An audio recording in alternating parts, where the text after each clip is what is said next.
Amazon Prime could reportedly be a top contender to land the media rights for Monday Night Raw. Plenty of details in this. Plus, CM Punk and Drew McIntyre go face-to-face on Raw last night as McIntyre announces his intention to compete in the men's Royal Rumble match. Andrade could be set to return to WWE, and we've got another hint that the former NXT champion could be on his way back to the company. We've got the ratings for Friday's edition of SmackDown on Fox. Seth Rollins will defend the World Heavyweight Championship against Jinder Mahal next week on Raw. Ludwig Kaiser attacks Kofi Kingston as we've got an injury update on his tag team partner Giovanni Vinci. Katsuyori Shibata says he wants to finish his professional wrestling career in All Elite Wrestling. R-Truth drops a parody video regarding the Judgment Day on Raw. The first Dusty Rhodes Tag Team Classic matches have been officially announced, and we'll explain why a working relationship between WWE and New Japan Pro Wrestling right now is unlikely.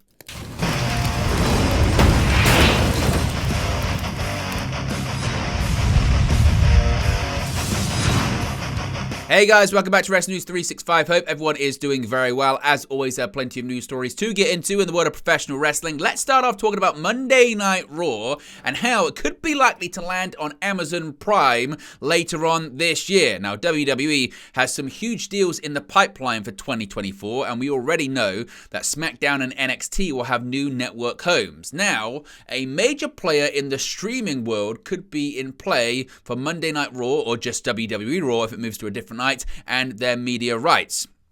Now, with WWE's existing media rights deal for Monday Night Raw with NBC Universal set to conclude in October of this year, speculation is arising about the company's next broadcasting partner. Since the USA Network secured SmackDown, the Red Brand's longtime home is expected to change. Sports business journalism reporter John Urund predicts that Amazon is likely to secure the rights for WWE's flagship show.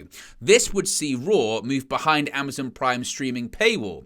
John Urund's forecast envisions Amazon keeping Raw on Monday nights. The show would then air live from whichever city they are in that week.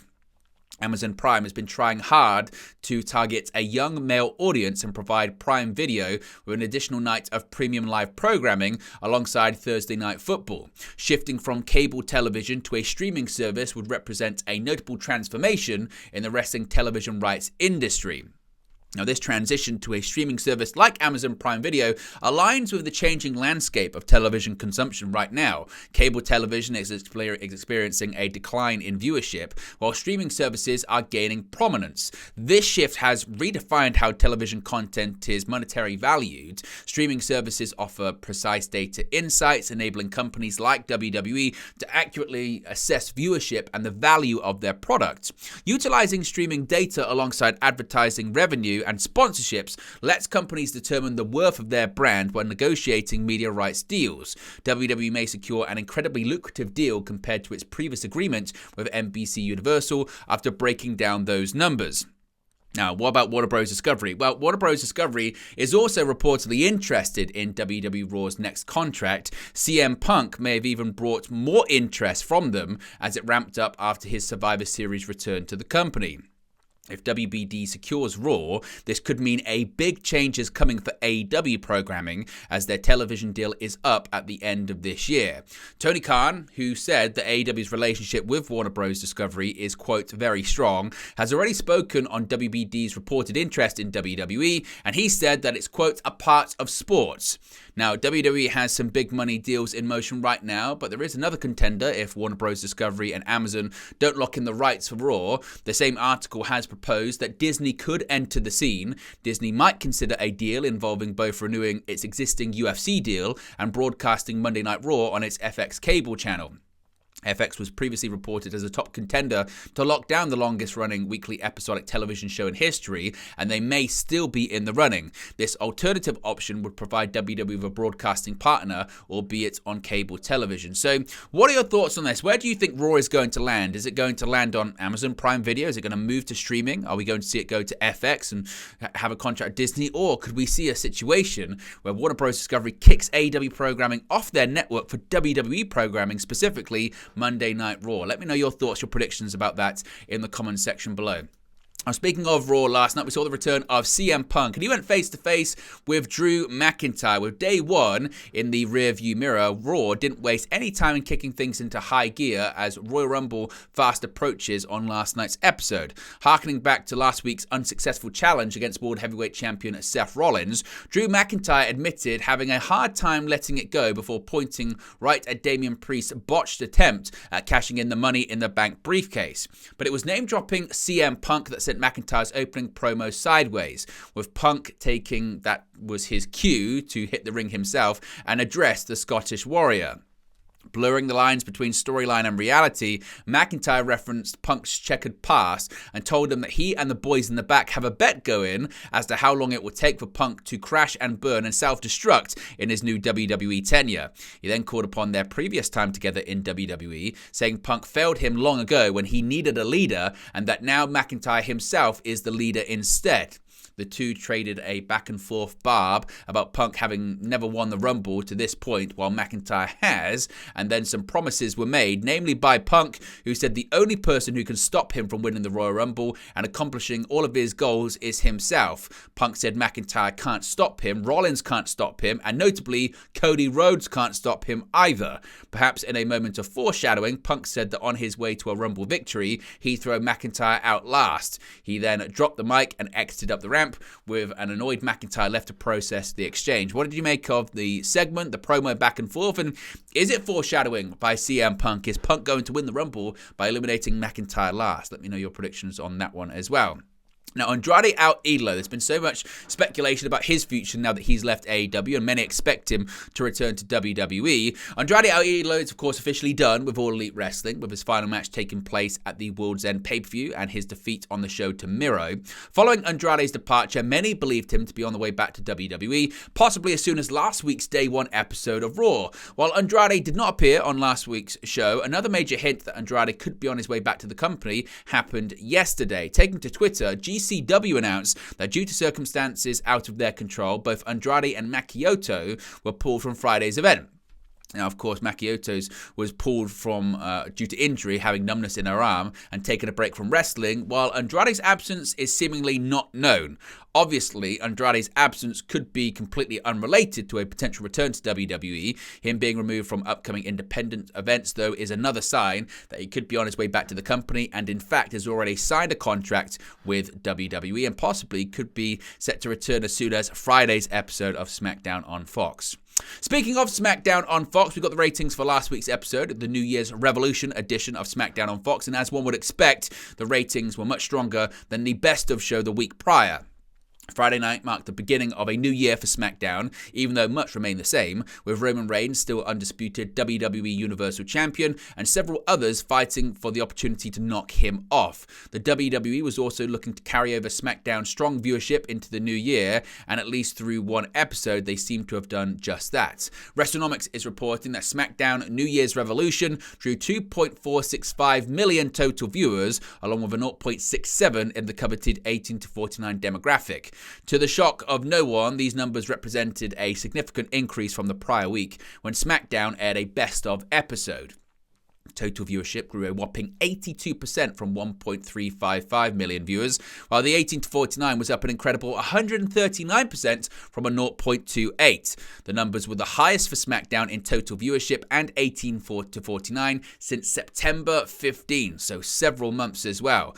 Of course, SmackDown started strong as an angle featuring Reigns, a recap of The Rock's appearance on Raw, and the beginning of Kevin Owens vs. Santos Escobar drew 2.547 million viewers and a 0.65 in the 18 to 49. While total viewership decreased slightly in quarter hours 2 and 3, the 18 to 49 increase jumping to a 0.66 in quarter hour 2 and a 0.69 in quarter hour 3, the second highest number in the demo all evening.